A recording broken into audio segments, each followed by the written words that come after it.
Acts chapter 7 verse 1 to 19. Then the high priest asked Stephen, "Are these charges true?" To this he replied, "Brothers and fathers, listen to me. The God of glory appeared to our father Abraham while he was still in Mesopotamia, before he lived in Haran. 'Leave your country and your people,' God said, 'and go to the land I will show you.'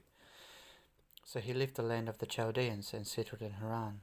After the death of his father, God sent him to the land where you are living now. He gave him no inheritance here, not even enough ground to set his foot on. But God promised him that he and his descendants after him would possess the land, even though at that time Abraham had no child. God spoke to him in this way: 'For 400 years your descendants will be strangers in a country not their own, and they will be enslaved and mistreated.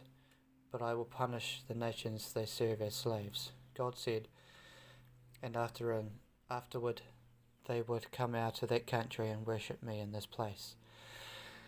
Then he gave Abraham the covenant of circumcision, and Abraham became the father of Isaac, and circumcised him 8 days after his birth. Later Isaac became the father of Jacob, and Jacob became the father of the 12 patriarchs. Because the patriarchs were jealous of Joseph, they sold him as a slave into Egypt. But God was with him and rescued him from all his troubles. He gave Joseph wisdom and enabled him to gain the goodwill of the Pharaoh, king of Egypt. So Pharaoh made him ruler over Egypt and all his palace. Then a famine struck all Egypt and Canaan, bringing great suffering, and our ancestors could not find food. When Jacob heard that there was no grain in Egypt, he sent our forefathers on their first visit. On their second visit, Joseph told his brothers who he was, and Pharaoh learned about Joseph's family. After this, Joseph sent for his father Jacob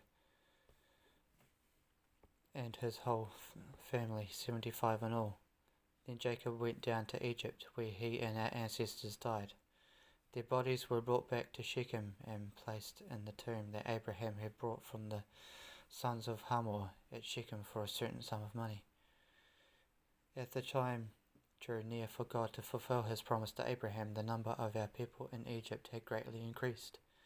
Then a new king, to whom Joseph meant nothing, came to power in Egypt and dealt treacherously with our people, and oppressed our ancestors by forcing them to throw out their newborn babies so that they would die.